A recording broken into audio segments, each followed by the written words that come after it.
yang tidak resmi maupun resmi, dari hasil kerja mereka toh tetap masuk ya menjadi bagian devisa yang disumbangkan oleh para pekerja kepada negara. Sehingga ini adalah upaya-upaya bentuk penghormatan kita kepada para pekerja migran, pahlawan devisa. Jadi TKI ilegal itu mereka susah-susah sendiri, ditanggung sendiri, tapi giliran dapat duit, dapat gaji, ditransfer ke Indonesia, yang ngerasain banyak orang, banyak pihak lah, maksudnya seperti itu. Tapi ketika mereka mendapatkan masalah, ya kayak mereka itu kayak berdiri sendiri gitu loh.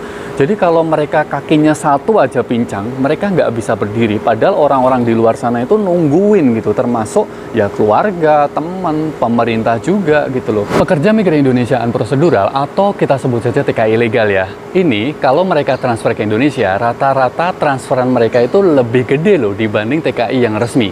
Karena biasanya, walaupun nggak semuanya sih, TKI ilegal ini gajinya lebih tinggi dibanding TKI yang resmi. Jadi kalau membahas masalah sumbangan devisa, membantu negara, itu kan artinya TKI ilegal ini membantu lebih banyak dibanding TKI yang resmi ke pemerintah kan. Tapi kalau giliran membuat aturan yang seputar TKI ilegal ini seperti kayak dianggap anak tiri atau dikesampingkan. Bukan berarti aku mendukung TKI ilegal ya. Misalkan jumlah pembebasan pajak kargo TKI. Kalau yang resmi 1.500, TKI ilegal cuma 500. Terus barang-barang kargo yang sampai saat ini ditahan di pelabuhan, itu kan rata-rata milik TKI ilegal. Belum lagi kalau mereka mendapatkan masalah di luar negeri. Bagaimana hasil pelayanan, cara, kemudian fasilitas dan yang lainnya, TKI ilegal versus TKI resmi. Kalian juga sudah pada tahu ya. Mungkin kalau mereka mendapatkan masalah, pasti akan disalahin. Kenapa kalian jadi TKI ilegal? Biasanya seperti itu. Tidak boleh negara dolim dengan segala kebijakannya. Tidak boleh kebijakan negara yang harusnya mempermudah, tapi ujungnya mempersulit atau menghalang-halangi kemerdekaan dan kebebasan. Tidak boleh negara menciptakan aturan regulasi yang mengeksploitasi PMI. Tidak boleh negara hanya ingin enaknya dengan menerima devisa PMI, tapi tidak memiliki empati sedikit pun kepada para pekerja migran Indonesia.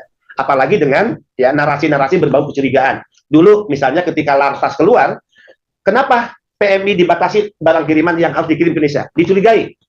PMI menjadi sumber ya matinya, bangkrutnya bisnis UMKM di Indonesia.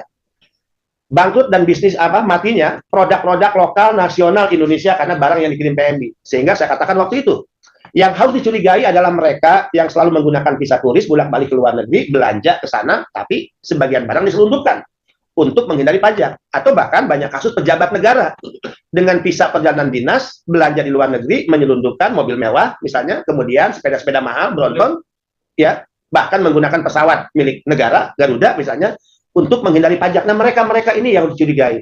Sehingga saya minta stop, hentikan cara berpikir aparat negara yang selalu mencurigai para pekerja migran Indonesia. Tapi di balik mindsetnya, berikan penghormatan kepada mereka. Ini adalah upaya negara berterima kasih kepada PMI sebagai penyumbang devisa terbesar kedua kepada negara. 2024, BI telah merilis sumbangan devisa PMI sekarang berada di posisi 227 triliun.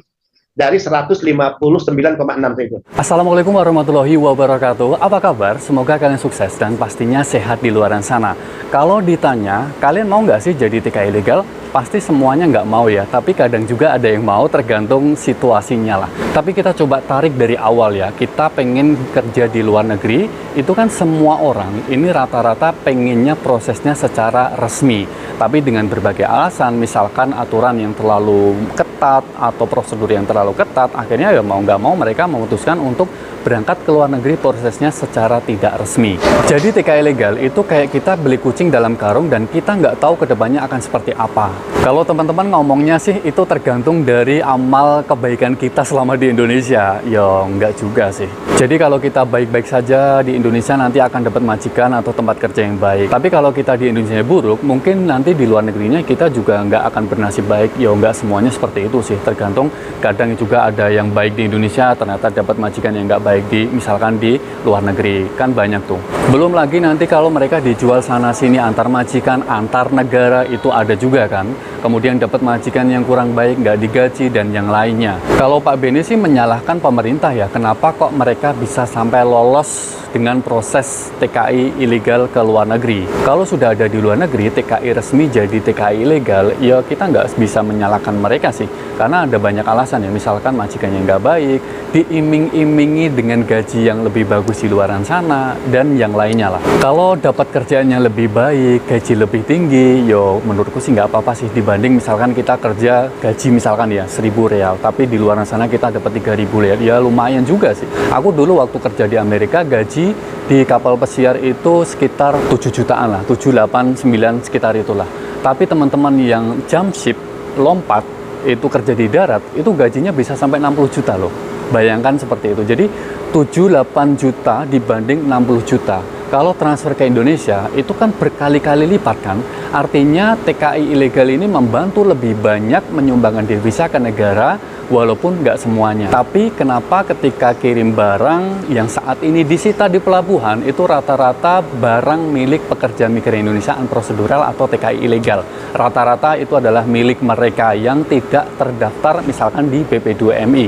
Dan juga ketika mereka mendapatkan masalah di luar negeri, ya mungkin pasti kalian sudah tahu bagaimana perlakuan atau hasilnya. TKI yang resmi pun itu ketika mereka mendapatkan masalah itu belum tentu mulus-mulus aja loh. Itu nggak semuanya yang resmi itu mulus, apalagi yang TKI ilegal.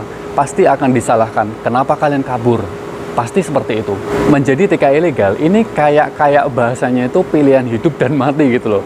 Karena faktanya ketika misalkan nih kerja di majikan yang seperti itu, gajinya seperti itu, ya kalau kita bertahan ya seperti itu, ya mendingan keluar gitu loh. Syukur-syukur kalau dapat kerjaan yang bagus.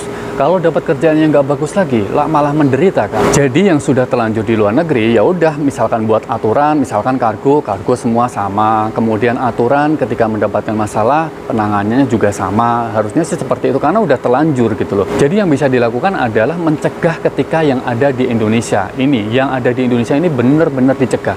Karena sampai saat ini pun mungkin masih banyak ya TKI yang berangkat secara tidak resmi. Yang pastinya kita harus berterima kasih kepada BP2MI ya. Mungkin BP2MI ini bisa dibilang hanya satu-satunya di Indonesia yang benar-benar memperjuangkan para pekerja migran Indonesia, walaupun itu yang resmi ataupun yang nggak resmi sih. Nggak tahu yang lainnya seperti apa, nggak kelihatan banget sih. Baiklah, itu informasi yang bisa saya share ke kalian semua. Semoga informasi ini bisa bermanfaat. Jangan lupa untuk like, share, dan juga subscribe channel ini. Wassalamualaikum warahmatullahi wabarakatuh. Bye.